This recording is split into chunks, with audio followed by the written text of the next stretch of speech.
Saludos, amigos del canal. Les recuerdo que los videos que encuentran en la página principal de mi canal son todos videos en vivo y en directo. Tienen que hundir para poderlos ver. Parece que este maquillaje que le pusieron a la OTAN a la llegada del actual presidente de los Estados Unidos está empezando a caerse como si fuera una calcomanía que empieza a erosionarse, a rayarse por el tema del clima, del transcurso del tiempo. Y ya se está empezando a ver la película tal cual. No la fachada, sino la realidad de lo que se ha convertido la OTAN. Amigos, acuérdense de la época de Donald Trump. Ustedes no están pagando, le decía a Alemania y a los demás países de la OTAN, ustedes no pagan lo que es. Entonces vamos a terminar con la OTAN y les hablaba durito. Ahora con la llegada del actual presidente ya de los Estados Unidos, ya la situación cambió, porque él quiso crear una ola totalmente diferente a la de Donald Trump. Él les habló de unión, de fortaleza, de crear nuevamente un grupo compacto, la OTAN, y tal cual los miembros de la OTAN le creyeron todo el discurso al presidente de los Estados Unidos. Hoy en día nos estamos dando cuenta que los miembros de esta organización no todos tienen la misma capacidad económica, el mismo Producto Interno Bruto, las mismas necesidades, ni las mismas capacidades. Miren, de estos casi que 30 países, 20 países ya sacaron la mano en cuanto a que ellos creyeron que la consigna era enviar cantidad de armamento y de ayuda a Ucrania. Y cuando esto ocurrió, se les olvidó por completo lo que podría ocurrir ante el descontento de sus pobladores.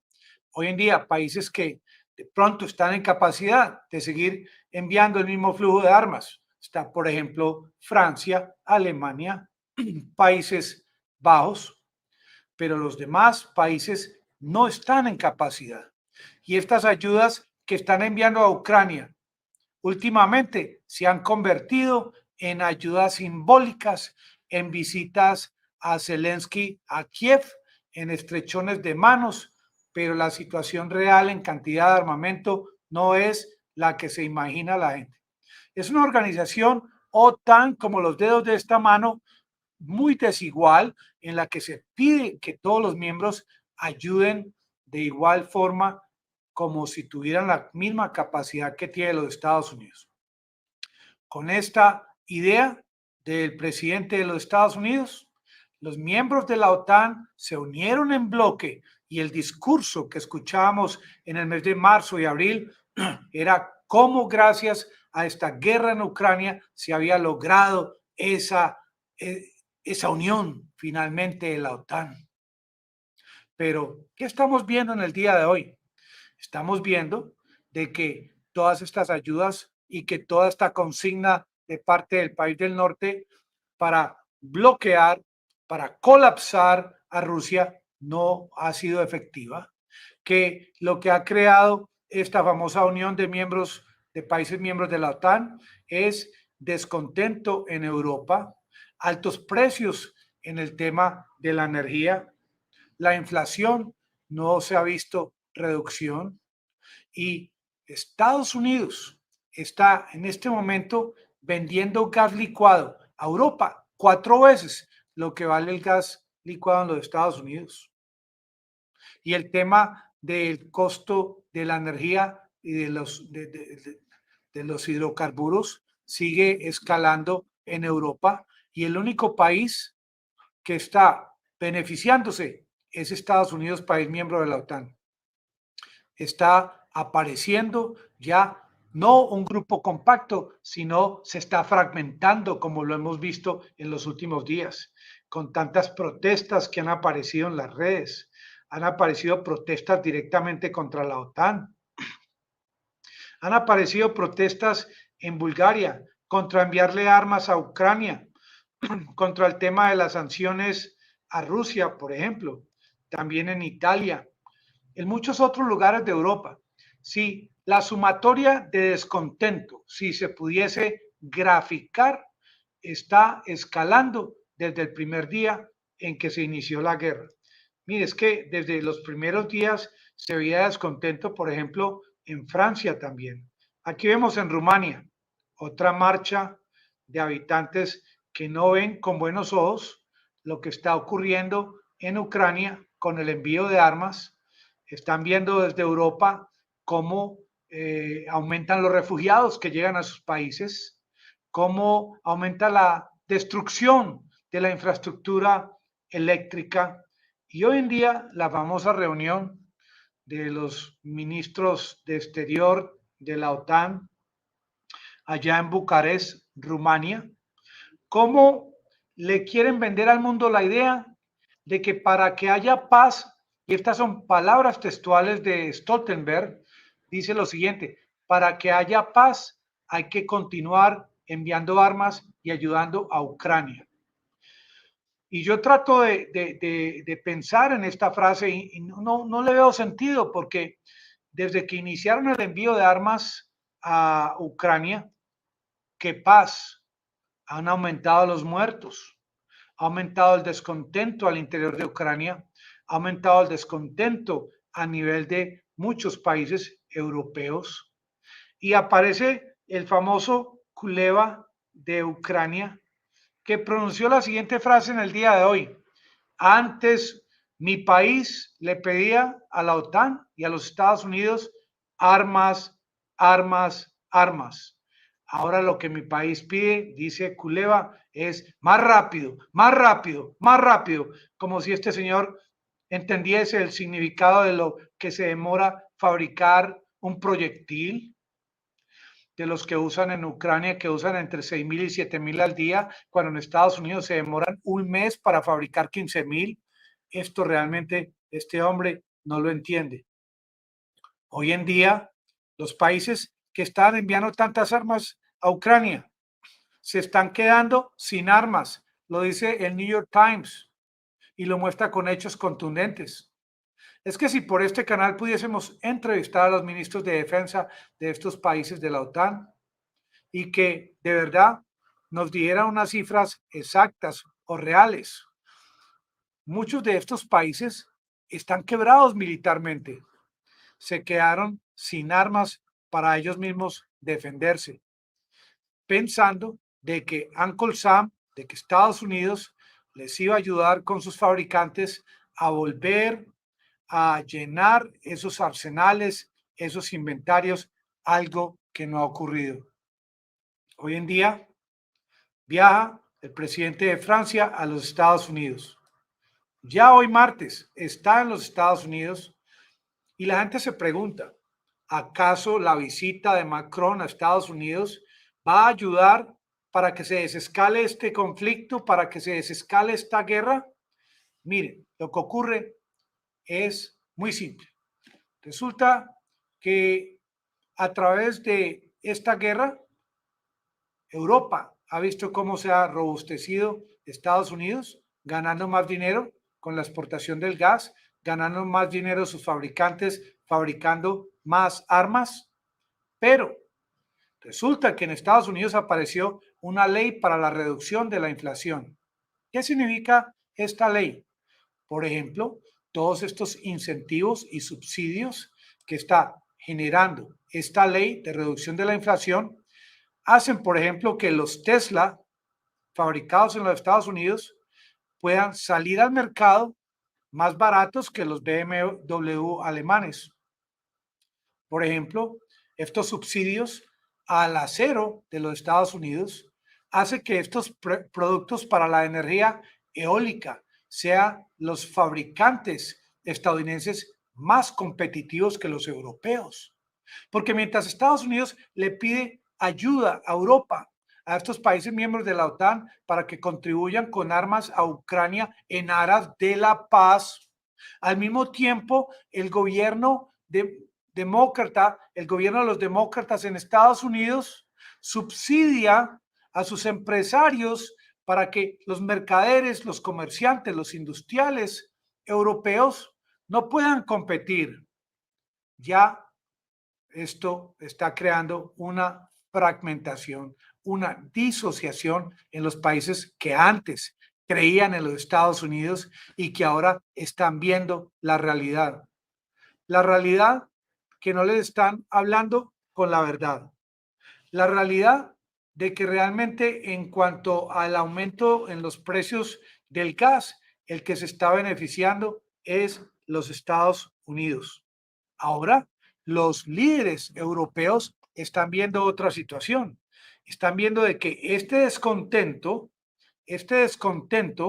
que ven entre sus pobladores, los puede afectar con el tema electoral, que cada país tiene su agenda. Y este mensaje, por ejemplo, de Stoltenberg, sobre quien está recayendo más presión en las últimas horas y días, él sigue vendiendo la idea de que sí, es democrático que Occidente le envíe sistemas Patriot a Ucrania, que le envíe HIMARS, pero no es democrático que Irán le envíe drones a Rusia, que de pronto en Corea del Norte también le ayude. Y esto ya se está empezando a ver como un asunto que no está, que no tiene lógica y no tiene sentido, como todo lo que diga Occidente y haga Occidente es bien visto, y como Rusia al final del día no puede defenderse.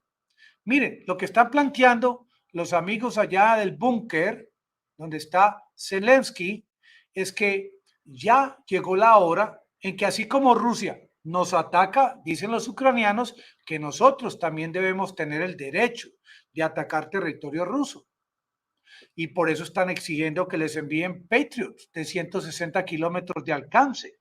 Y por eso están exigiendo que les envíen aviones, que les envíen munición de HIMARS con mayor alcance para que llegue hasta Rusia.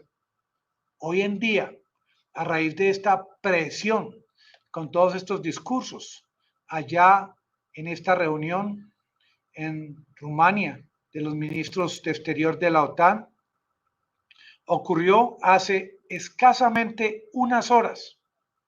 Desde Ucrania han enviado más de 11 misiles contra la población de Kursk. Kursk, con K, territorio ruso. Está también con apagones, donde está la flecha azul, fueron realmente los ataques. Roman Starovoy, gobernador de Kursk en Rusia, dice que su región, su lugar, su población ha recibido ataques confirmados que vienen desde territorio ucraniano. Miren cómo se está desarrollando el tema de la guerra en Ucrania. Y nuevamente, miren, esto es como un karma. Desde el día de ayer y desde esta mañana, el presidente de Ucrania, Volodymyr Zelensky, está alertando a su población de que él está seguro de que vienen ataques masivos de parte de Rusia contra su territorio. Lo ha dicho no una, no dos, muchas veces. Y parece como que él ya sabía lo que iba a ocurrir. Porque no me vayan a decir que el presidente Zelensky, el hombre fuerte de Ucrania, no tiene control ni conocimiento sobre de quién cometió estos ataques contra la población de Kursk. Con toda seguridad. Así como ocurrió el ataque contra el pueblo de Crimea, el puente de Crimea, el ataque contra territorios anexados en Ucrania, como también el ataque al aeródromo de Saki en Crimea y los drones que atacaron Sebastopol. Como mínimo, mañana Ucrania nuevamente va a recibir respuesta de parte de Rusia, pero ya una respuesta anunciada por su propio presidente, el presidente Zelensky. Hoy en día vemos a una Rusia empoderada por el tema de su sociedad como país miembro de la OPEP Plus, cómo esta organización va a respaldar a Rusia ante la cercanía de este famoso tope que le quieren imponer, tope que inclusive está más alto de lo que realmente está el petróleo, pero a pesar de eso, el petróleo que bajó a 80 y pico está volviendo a subir. Nadie tiene control en este momento. Nadie puede pronosticar el valor real que va a tener el petróleo una vez que el tema del tope se establezca en firme y venga la respuesta de parte de la OPEP. Ahí ya no va a funcionar el tema de las reservas de los Estados Unidos, como dice Biden, que le ha funcionado, que él dice que el petróleo bajó por lo que él ha hecho. Y esto es algo sobre lo cual el presidente de los Estados Unidos no tiene control, como no tiene control sobre el tema del COVID y el contagio en la China. Hoy en día, esperemos que lo que ocurra mañana no sea tan desastroso como los últimos ataques de Rusia a la infraestructura eléctrica de Ucrania. Si ocurre esto que les estoy diciendo en el día de mañana, con toda seguridad ya se van a tener que iniciar evacuaciones, por ejemplo, en la capital, en Kiev, porque ya los ciudadanos van a entender que se acabó el tiempo, se acabó el plazo para reparar, que ya no hay suficientes transformadores como los que dice Estados Unidos que va a enviar por el tema del frío, no va a dar tiempo. Y Zelensky es quien en este momento tiene control de esta guerra, pero él está permitiendo que el asunto sea manejado por los halcones de la OTAN, porque uno dice, es Zelensky el que propone que le lleguen Patriots, es Zelensky el que pide que le lleguen armas que puedan alcanzar territorio ruso, pero al final del túnel, al final del día, no es él el que está proponiendo, sino quienes tienen la sartén por el mango de dar la orden para iniciar la fabricación de estas armas que producen tanto dinero para estas empresas. Amigos del canal, les deseo lo mejor y los espero mañana con nueva energía. Muchas gracias por participar.